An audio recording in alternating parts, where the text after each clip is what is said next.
안녕하십니까. 고려대 윤성식 교수입니다. 44강에서는 고기를 먹는 문제와 마늘, 파 등 오신채를 먹는 문제 등 불교적 관점에서 바람직한 식생활에 대해서 말씀드렸습니다.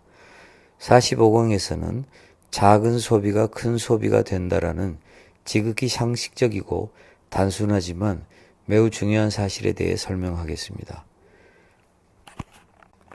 부처님은 돈을 빌려주고 이자를 받으라고 하셨지만 부채를 바람직하게 생각하시지는 않았습니다. 부처님은 중화함경에서 다음과 같이 설하셨습니다. 세상에서 욕심이 있는 사람이 빈궁한 것은 큰 고통이요. 세상에서 욕심이 있는 사람이 남의 재물을 빌리는 것은 큰 고통이며 세상에서 욕심이 있는 사람이 남의 재물을 빌려 이자가 길어가는 것은 큰 고통이요. 세상에서 욕심이 있는 사람이 빚주인의 독촉을 받는 것은 큰 고통이며 세상에서 욕심이 있는 사람의 빚주인이 자주 그 집에 가서 독촉하는 것은 큰 고통이요. 세상에서 욕심이 있는 사람이 빚주인에게 묶이는 것은 큰 고통이라 하느니라. 만약 부채가 바람직하지 않다면 수입보다 지출이 작아야 합니다. 가랑비에 옷 젖는다라는 말이 있습니다. 작은 소비가 쌓이면 큰 소비가 되고 결국 지출이 수입보다 많아져서 부채가 발생합니다. 진짜 중요한 소비를 못하게 될 우려가 있습니다. 어느 날 점심시간에 오피스 빌딩이 밀집한 지역을 지나가는데 많은 사람이 식사를 마치고 손에 테이크아웃 커피를 한 잔씩 들고 가는 것을 목격했습니다. 한 잔에 몇천 원 할 텐데 1년이면 상당한 액수가 되지 않을까요? 커피숍에서 대화하거나 공부한다면 비싼 금액은 아니지만 왠지 테이크아웃은 비싸게 느껴졌습니다. 그냥 직장에 들어가서 자기들이 직접 타먹으면 되지 않을까 하는 생각이 들었습니다. 저는 웬만하면 택시를 타지 않는데 경제적으로 힘든 어떤 학생은 게으름 피우다가 시간이 늦으면 꼭 택시를 타곤 합니다. 저는 그에게 미리미리 준비하고 택시는 타지 말라고 했는데 같은 말을 선배한테 들은 적도 있답니다. 그러면서도 택시 타는 버릇은 고치지 못했습니다. 고려대학교는 교수가 필요한 책을 도서관에 알려주면 구입해서 제일 먼저 대출해주는 좋은 제도가 있습니다. 책을 좋아하는 그 제자는 경제적으로 여유가 없는데도 책을 자주 사길래 보고 싶은 책이 있으면 제가 학교 제도를 활용해서 대신 구입해서 대출해 주겠다고 했는데도 귀찮은지 한 번도 요청을 안 했습니다. 일본에서는 사토리 세대라는 단어가 있습니다. 사토리는 깨달음, 득도, 즉 도를 얻었다라는 뜻이랍니다. 1980년대 후반부터 1990년대에 태어나 경제 불황을 겪은 세대, 자동차 사치품, 해외여행에 관심이 없고 돈 출세에도 욕심이 없는 일본 청년을 지칭합니다. 이들은 불교 신도여서가 아니라 생존하기 위해 단순 소박한 삶을 살지만 불교 신도는 생존에 충분한 돈이 있어도 단순 소박한 삶을 살아야 합니다. 우리가 로또를 살 때 로또에 당첨되면 어떻게 해야지라고 상상하는 즐거움이 막상 로또 당첨을 확인하는 순간보다 더 즐겁습니다. 로또를 구입해놓고 당첨 여부를 확인도 안 하는 사람도 있습니다. 처음부터 당첨이 얼마나 어렵다는 것을 알기 때문이 아닐까요? 그러나 여전히 부푼 희망을 안고 로또를 구입하고 한동안은 즐거운 상상으로 좋은 시간을 보냅니다. 마치 로또를 구입하고 당첨될 때까지 즐거움을 누리듯이 우리는 사고 싶은 물건이 있을 때 구입할 때까지 기다리며 구입 후를 상상하는 것이 구입 이후 못지않게 중요한 시간이 됩니다. 자동차, 오디오, 카메라, 옷, 백 등은 바로 이러한 구입 전 상상으로 인한 즐거움이 최고에 달하는 물건입니다. 그러나 구입하고 나면 즐거움은 급속도로 줄어들고 지출로 인한 부담은 급속도로 줄기는커녕 증가합니다. 이러한 물건도 당연히 줄여야 하지만 가랑비에 옷 젖는다고 테이크아웃, 커피, 택시비, 외식비, 술, 담배 등 사소한 것도 절제해야 합니다. 우리는 담배가 몸에 나쁘다고 말하면서 폐만을 연상합니다. 담배는 폐에 나쁘기만 한 것이 아니라 혈관 흐름에 치명적인 해를 끼칩니다. 담배는 피를 끈적끈적하게 만들고 혈관을 수축시켜 혈액의 흐름을 느리게 만듭니다. 그래도 난 담배를 피우면서 인생을 즐기고 싶어 라고 말하는 사람이 있다면 담배를 피우면 인생의 가장 큰 쾌락인 섹스에 결정적인 해를 끼치기 때문에 하나를 즐기면 더 큰 하나를 잃는다는 것을 알아야 한다고 말하고 싶습니다.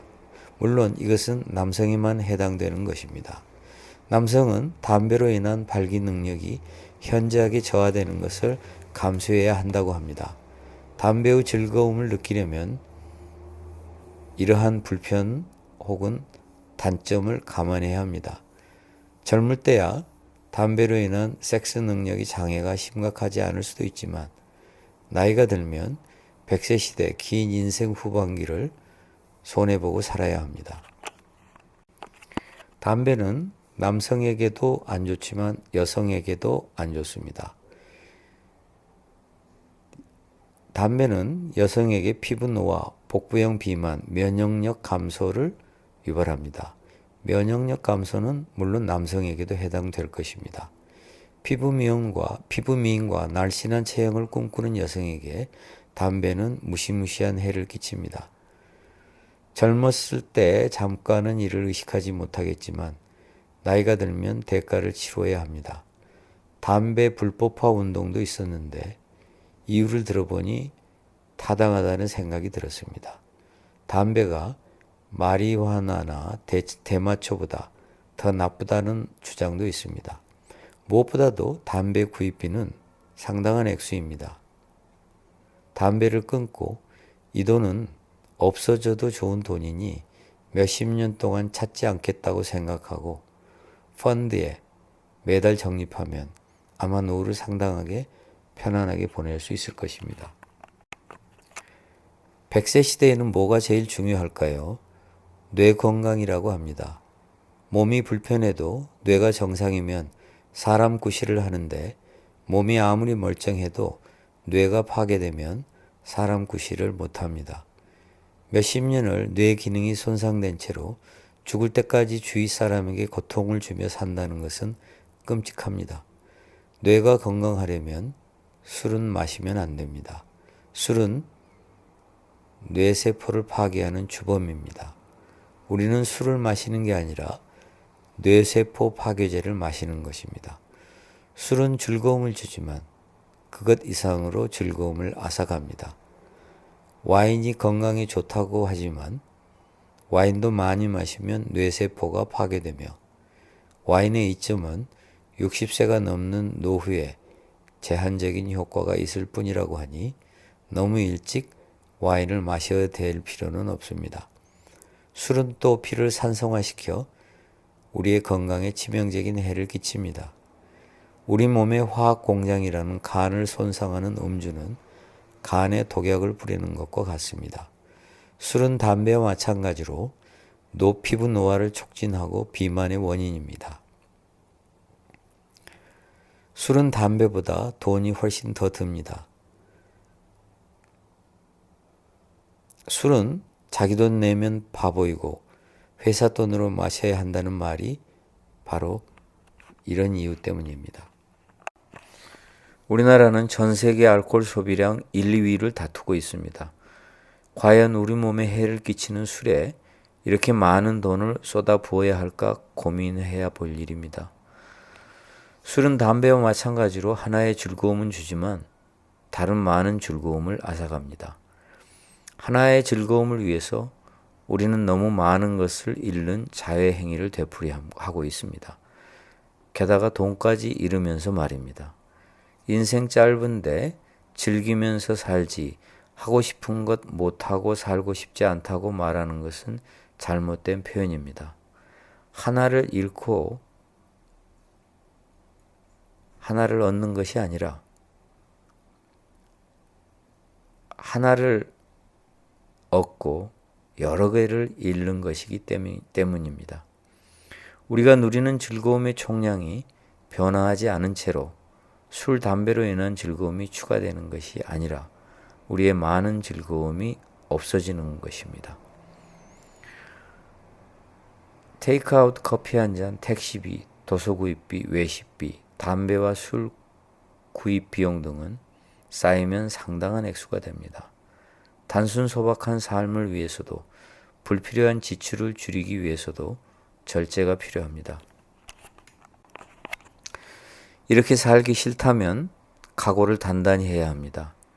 비교하지 말고 부러워하지 말고 불평하지 말아야 합니다. 틈만 나면 남을 부러워하면서 돈 모을 생각은 안 하고 틈만 나면 불평하면서 돈 모을 생각을 안 하고 스케일 크게 살고 싶다면 모순입니다. A라는 사람은 젊은 시절 놀고 싶은 욕망을 억제하여 공부에 성공했습니다. B는 공부 대신 실컷 놀았습니다. 나이가 들자 돈도 없고 건강도 나빠지고 B는 젊은 시절만큼 놀지 못하게 되었습니다.